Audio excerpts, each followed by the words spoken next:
Vivo এবার তাদের super hero ফোনটা নিয়ে এসেছে। বেশ হালকা, বেশ পাতলা এবং যথেষ্ট ব্রাইট এবং খুব ডিউরেবল। ভিভো এগুলো বলছে, কিন্তু ভিভো বললে তো হলো না। আমরা কি বলছি? আমরা ফোনটা পরীক্ষা করছি, কদিন ধরে ব্যবহার করছি এবং ফোনটাতে কি কি পেলাম, কেমন দেখলাম, আজকের ভিডিওতে সেটাই বলবো। আমরা ডিজাইন আর বিল্ড কোয়ালিটি থেকে শুরু করি, আর আপনারা লাইক আর সাবস্ক্রাইব বাটন থেকে শুরু করুন। দেখুন, এখন ফোল্ডিং ফোন বলে শুধু নয়, যে কোনো ফোনই পাতলা হয়ে যাচ্ছে, কারণ ব্যাটারিতে নতুন টেকনোলজি এসেছে। আর ফোল্ডিং ফোনে সেটা একটা বিশাল বড় অ্যাডভান্টেজ। ফোল্ডিং ফোন দুটো ফোন ভাঁজ হয়ে একসাথে হতো বলে অনেক মোটা হতো। এখন ব্যাটারি টেকনোলজির ফলে এই ফোল্ডিং ফোন ভাঁজ হওয়ার পরও মনে হচ্ছে একটা ফোনই আমরা ব্যবহার করছি, কিন্তু সেই ফোনটা খুলে ফেললে ট্যাবলেট হয়ে যাচ্ছে। কোনটা আসলে একটা ডায়েট করা স্মার্টফোন। ওজন মাত্র 217 গ্রাম, ভাবা যায়? মানে দুটো সিঙ্গারার সমান ওজন ধরতে পারেন। মানে একটা বার ফোনের ওজনও আজকাল এর থেকে বেশি হয়। আইফোন বা স্যামসাং S25 আলট্রার কথা ভাবুন, আর আনফোল্ড করলে এটা তো পেপারের মতো পাতলা। 4.3 মিলিমিটার এটা থিকনেস, আর ফোল্ড করলেও মাত্র 9.2 মিলিমিটার। মানে বার ফোনের কাছাকাছি তো যায় প্রায়। তবে ভিভো এই ফোনটাতে চারদিকে কার্ভ ব্যাপারটা করে দিয়েছে না, তার ফলে এই ফোনটা আরো পাতলা লাগে, হাতে ধরতে আরো সুবিধা হয়। কিন্তু যেটা ভিভোর ফোনের স্পেশালিটি, পিছনে যে ক্যামেরা একদম গোল রাউন্ড সার্কেলের মতো,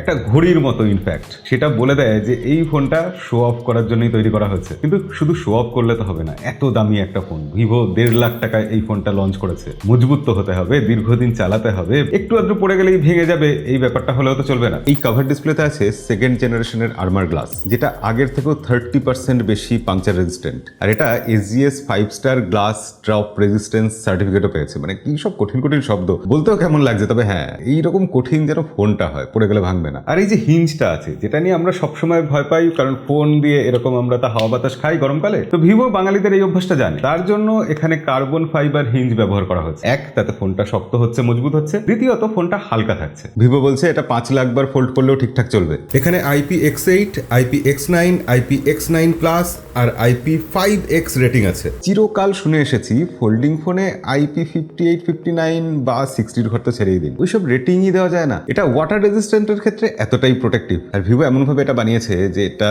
ঠান্ডাতেও সেরকম ঠান্ডা হয়ে জমে যাবে না, 30 ডিগ্রি টেম্পারেচারেও দিব্যি চলবে। মানে একই সাথে হালকা পাতলা আর একটা বডি বিল্ডার টাইপের এফেক্ট, তাই না? এবার ডিসপ্লে প্রসঙ্গে চলে আসি। বাইরের যে কভার স্ক্রিনটা আছে, বড় সড়ো ডিসপ্লেটা, সেটা 6.53 ইঞ্চি, একদম স্ট্যান্ডার্ড ডিসপ্লে। ভিতরের ডিসপ্লেটা 8.03 ইঞ্চি, খুলে দিলেই ট্যাবলেট। বড় ডিসপ্লেটা 2K ডিসপ্লে, আর দুটো ডিসপ্লে কিন্তু 120 হার্টজের রিফ্রেশ রেট সাপোর্ট করছে। মানে স্ক্রল করলেই সেটা মাখনের মতো চলবে। এছাড়া এখানে নতুন 80 LTPO টেকনোলজি ইউজ করা হয়েছে। সেটা কি কাজে লাগে? এই টেকনোলজিটা ফ্রেম রেট কমিয়ে দেয়, যার ফলে ব্যাটারি অনেকক্ষণ অব্দি চলবে। ফোল্ডিং ফোন বলে কম ব্যাটারি, এই টেনশন করতে হবে না। এছাড়া মেন ডিসপ্লেতে 1920 হার্টজের PWM আর কভার ডিসপ্লেতে 2160 হার্টজের PWM ডিমিং দেওয়া হয়েছে। মানে কম আলোতেও চোখের উপর চাপ পড়বে না। ফ্লিকার করে না কম আলোতে, সেই জিনিসটা আর হবে না। মানে এমনিতেই অ্যান্টি ফ্লিকারিং ব্রাইটনেস এখানে আছে। সারাদিন সারা রাত স্মার্ট আই প্রোটেকশন অন রয়েছে, ধরে নিতে পারেন। এছাড়া HDR10+, ডলবি ভিশনের সাপোর্ট, মানে একটা ভালো ডিসপ্লেতে যা যা থাকতে পারে সেগুলো সবই আছে। 1.07 billion colour, DCI-P3 colour gamete, 457 PPI, সব মিলিয়ে কন্ট্রাস্ট আর কালার ডেপথ একদম প্রিমিয়াম লেভেলের। এছাড়া 1 হার্টজের অলওয়েজ অন ডিসপ্লেও দেওয়া হয়েছে এখানে। এবার ডিসপ্লের ব্রাইটনেস নিয়ে যারা চিন্তা করছেন তাদের জন্য সংখ্যাটা ছুড়ে দিই। 4500 নিটসের এর পিক ব্রাইটনেস রয়েছে। চড়া আলোতে দেখতে কোনো অসুবিধা হওয়ার জায়গা নেই। কিন্তু ফোল্ডিং ফোনের ডিসপ্লেতে আমাদের আরেকটা টেনশন থাকে, যে ভিতরে ভাঁজটা কতটা হচ্ছে, ওই যে ফোল্ড করার পর যে ক্রিজটা আসার কথা, সেটা কতটা হচ্ছে, হিঞ্জ কতটা মজবুত যে ফোনটাকে অর্ধেক খুলে রেখে আমরা ব্যবহার করতে পারবো। আমরা প্র্যাকটিক্যালি দেখলাম যে হিঞ্জ এতটা অবধি খোলা যায়, তারপর এটা শুয়ে পড়ে। এবং ভিতরে যে ভাঁজের দাগটা, সেটা এমনিতে চোখেই পড়ে না। খুব আলোতে ধরে দেখার চেষ্টা করলে, খুঁটিয়ে খুঁটিয়ে দেখলে তবেই চোখে পড়ে। এবার এইসবের পর আপনার মনে প্রশ্ন আসবেই যে পারফরমেন্সের বেলা কি হচ্ছে। ভিভো এখানে কোয়ালকম স্ন্যাপড্রাগন 8 Gen 3 প্রসেসর দিয়েছে। আমরা গেম খেলে দেখেছি, বিভিন্ন মাল্টিমিডিয়া টাস্ক করে দেখেছি। দেখুন, একটা এরকম ফোন মানে সেখানে একাধিক উইন্ডো আমরা খুলে রাখবো, floating window, pop up window, সেটা তো হবেই। AI বিভিন্ন কাজ করছে আজকাল, তার জন্য ভালো প্রসেসর দরকার। তো এই প্রসেসরটা গেমিং থেকে আরম্ভ করে কোনো জায়গাতেই হতাশ করেন। র্যাম কি থাকতে পারে আপনারাই বলুন। এরকম একটা প্রিমিয়াম ফোন সবকিছু সেরা সেরা দিচ্ছে, অবভিয়াসলি র্যাম রয়েছে LPDDR5X,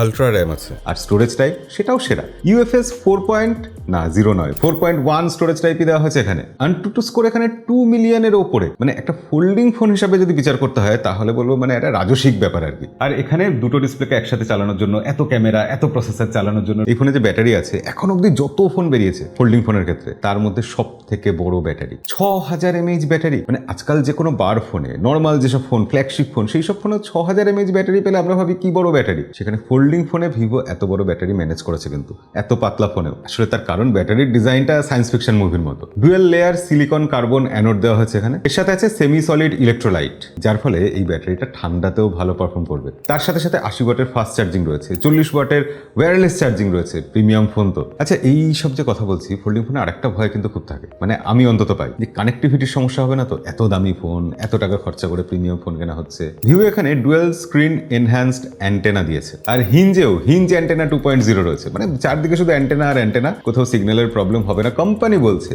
আমরা যতটা টেস্ট করেছি, যেরকম কল করেছি, যেরকম আপলোড ডাউনলোড করেছি, কোথাও কিন্তু সিগন্যালের সমস্যা, স্পিডের সমস্যা এগুলো ফেস করিনি। ফোন কল বা ইন্টারনেট স্পিড ফোল্ডিং অবস্থাতেও 20% ধরে নিন ভালো। এবার ভিভোর ফোন মানে ক্যামেরা নিয়ে তো আলাদা করে একটা গল্পই থেকে যাবে। তার উপর এখানে জাইস রয়েছে, সেই জাইসের লোগো, জাইসের বিভিন্ন ব্যাপার স্যাপার, যে কোলাবোরেশনটার ফলে ভিভো এখন ওয়ার্ল্ডে বেস্ট ক্যামেরা ফোন বানাচ্ছে। এটা আমি বলছি না, সবাই বলছে। এখানে জাইস কো ইঞ্জিনিয়ার্ড এক্সট্রিম ইমাজিনেশন দেওয়া হয়েছে, মানে ব্যাপারটা কি বুঝিয়ে বলি। তার আগে বলি এখানে ক্যামেরা কি আছে। মেন ক্যামেরা 50 মেগাপিক্সেলের সনি IMX 921 ওআইএস, তার মধ্যে তো অবশ্যই আছে। টেলিফটো লেন্স সেটাও 50 মেগাপিক্সেলের, সেটাও আবার সেন্সর কি সনি IMX 882 ওআইএস আছে এবং 3x অপটিক্যাল জুম করতে পারে। আলট্রা ওয়াইড অ্যাঙ্গেল ক্যামেরা সেটাও 50 মেগাপিক্সেলের, তবে সেটা স্যামসাং এর JN1 সেন্সর, 120 ডিগ্রি অব্দি ফিল্ড অফ ভিউ পাওয়া যাচ্ছে। আর ফোল্ডিং ফোন মানে সেলফি ক্যামেরা বললে হবে না, সেলফি ক্যামেরাজ মানে একাধিক সেলফি ক্যামেরা। তো দুটো সেলফি ক্যামেরা, দুটোতেই 20 মেগাপিক্সেল রয়েছে, মানে 20-40 মেগাপিক্সেল ধরতে পারেন। এবার ভিভোর ফোন মানে কিছু স্পেশাল ক্যামেরা ফিচার তো থাকবেই, যেমন stage portrait mode.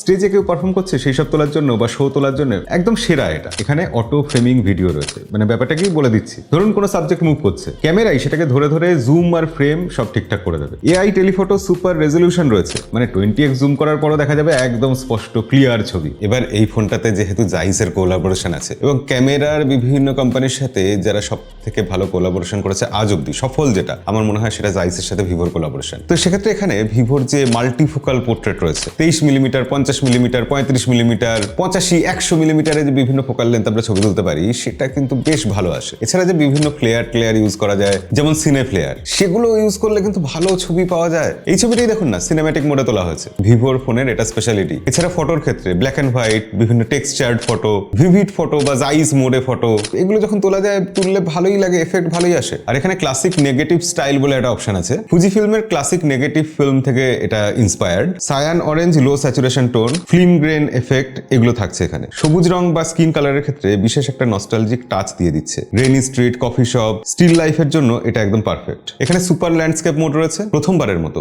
প্রোগ্রেড landscape photography পাচ্ছি আমরা কোনো ফোনে। Night, astro, super moon, panorama, time lapse সবকিছু তো এমনি আছেই, তার সাথে সাথে ল্যান্ডস্কেপ, অ্যাটমসফিয়ার আর সফট স্টাইল, এই দুটো জিনিস যোগ হয়েছে। আর ভিভো এখানে লং এক্সপোজার, নিশ HDR ইমেজ প্রসেসিং এগুলো দিয়েছে। আলাদা করে টোন বা কালার কন্ট্রোল সেগুলোও করা যায়। এবার ভিডিওর ক্ষেত্রে বলি, অপটিক্যাল ইমেজ স্টেবিলাইজেশন তো আছেই, ক্যামেরা তো ভালো, ব্যাক ক্যামেরা দিয়ে 8K তে 30 FPS পর্যন্ত ভিডিও রেকর্ড করা যায়, একদম ফ্ল্যাগশিপ লেভেলের এক্সপিরিয়েন্স। কিন্তু দুঃখের ব্যাপার এটাই যে দুটো সেলফি ক্যামেরা আছে, দুটো দিয়ে 1080p 30 FPS এই সর্বোচ্চ ভিডিও রেকর্ড করা যায়, 4K তেও করা যায় না। যেহেতু এটা ফোল্ডিং ফোন, তাই আমরা মেন ক্যামেরাকেই সেলফি ক্যামেরা হিসেবে ইউজ করতে পারি। ভিভো বোধহয় সেটা মাথায় রেখেই এখানে একটু খরচা বাঁচিয়েছে। আর এই ফোনে যেহেতু আলট্রা ওয়াইড ক্যামেরার মধ্যেই ম্যাক্রোলেন্স দিয়ে দেওয়া হয়েছে, ম্যাক্রোলেন্সের ছবিও কিন্তু খুব সুন্দর আসছে। দেখুন, এমনিতে ভিভোর ক্যামেরা এখন খুবই ভালো হয়ে গেছে, একটু পাঞ্চি, একটু বুস্টেড কালার আসে, সেটা যারা মেনে নিতে পারবেন তাদের জন্য ভিভোর ফোন পারফেক্ট। এবং এই ফোনটা যেহেতু ফ্ল্যাগশিপ ফোন, এই ফোনের ক্যামেরা স্যাম্পল আমরা যেগুলো নিয়েছি, যেরকম ছবি তুলেছি, আপনারা দেখলেই বুঝবেন যে ফোনটার নিজের দাম এবং নামকে জাস্টিফাই করছে। হ্যাঁ, অবশ্যই ভিভো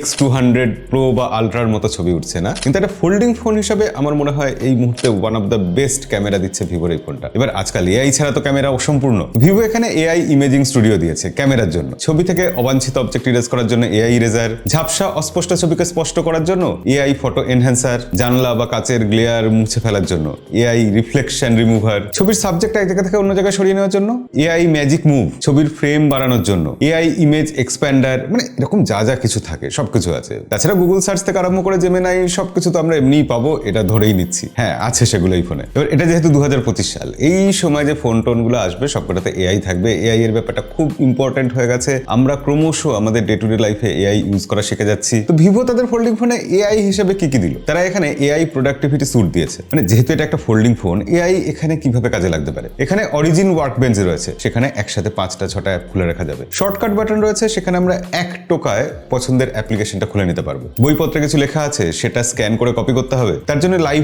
টেক্সট, যেটাকে এয়ার এক্সট্র্যাক্ট বলে, সেই ফিচারটা রয়েছে। এছাড়া স্মার্ট কল অ্যাসিস্ট্যান্ট, সেটা আজকের দিনে না থাকলেই নয়, মানে ফোন কলের গুরুত্বপূর্ণ কথাবার্তা লিখে রাখবে, তারপর তার মধ্যে থেকে গুরুত্বপূর্ণ তথ্যগুলো বেছে হাইলাইট করে দেবে। AI এইভাবেই তো সাহায্য করবে আমাদের, নাকি? বা ধরুন আমরা কোনো মিটিং এ আছি, ভিডিও কলে আছি, AI সরাসরি সেই মিটিংটা রেকর্ড করবে, সেটা ট্রান্সলেট করে দেবে, সেটা সামারি বার করে দেবে, আমাদের যা কিছু দরকার আর কি এআই সেখান থেকে বুঝে নিয়ে সব করে দেবে। এছাড়া ভিভো ডক মাস্টার বলে এখানে একটা ফিচার দেওয়া হয়েছে, যেখানে ওয়ার্ড, পিপিটি, পিডিএফ, ক্যাড সবকিছু দেখে আর নিজের মতো করে এডিট করে দেয়। এছাড়া ধরুন কোনো ফাইলকে পিডিএফ থেকে ওয়ার্ডে কনভার্ট করবো, সেটাও এআই করে দেবে। গুগল ক্লাউডে এআই মডেল দিয়ে কন্টেন্ট জেনারেশন পর্যন্ত করা যাবে, আর এটা বাংলা, ইংলিশ, হিন্দি, থাই, মালায়ালি বিভিন্ন ভাষায় কাজ করছে।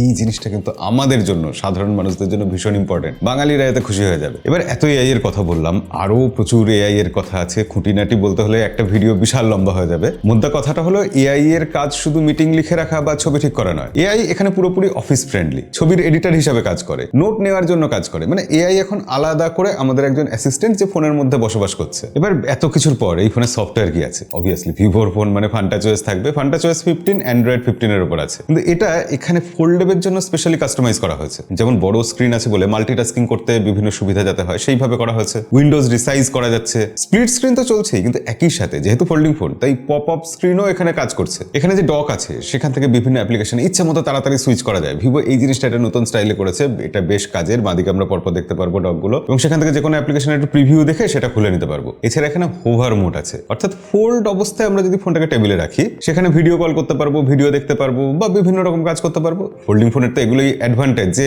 এটা ল্যাপটপের মতো, কম্পিউটারের মতো ইউজ করা যাবে। মোট কথা হলো এই ফোনের সফটওয়্যার এই ফোনের এত বড় ডিসপ্লেকে কাজে লাগানোর জন্য যতটা সম্ভব নিজেকে অপটিমাইজ করা যায় সেভাবে করেছে। এআই ইন্টেলিজেন্স সব জায়গায় দেওয়া হচ্ছে। এছাড়া স্টাইলিশ বিভিন্ন আইকন, থিম এগুলো রয়েছে, এবং অবাক ব্যাপার, এটাই আসলে অবাক করার মতোও নয়। যেহেতু এটা প্রিমিয়াম ফোন তাই এখানে প্রি ইনস্টলড অ্যাপ্লিকেশন সেরকম ভাবে খুব কিছু নেই, যে কটা আছে সেগুলো আনইনস্টলও করে নেওয়া যাচ্ছে। আর ভিভো বলছে এখানে 4 বছরের অ্যান্ড্রয়েডের আপডেট, 5 বছরের সিকিউরিটি আপডেট দেবে। সেক্ষেত্রে আমার মনে হয় যথেষ্ট। কিন্তু অন্যান্য যেসব ছোটখাটো ব্যাপার যেমন সাইড মাউন্টেড ফিঙ্গারপ্রিন্ট সেন্সার, সেটা যথেষ্ট ভালো কাজ করেছে। এছাড়া এখানে আইআর ব্লাস্টার পর্যন্ত দেওয়া হয়েছে, এনএফসি আছে, ওয়্যারলেস চার্জিং আছে, সেসব তো আছে। কিন্তু সাউন্ড কোয়ালিটি কিরকম? স্পিকারে একটা গান শুনুন।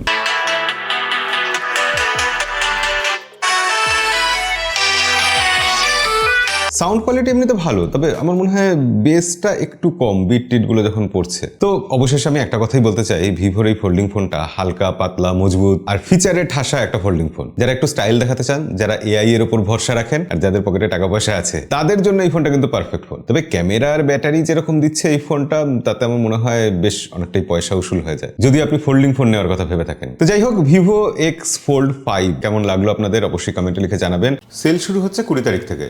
বিভিন্ন অফার তো থাকেই, ডিসকাউন্ট থাকে, সেগুলোর সব ডিটেলস আমি দিয়ে দিচ্ছি। ডেসক্রিপশনে লিংক থাকবে, সেখান থেকে চেক করে নেবেন। দেখা হবে পরের ভিডিওতে। আজকের মতো বিদায়।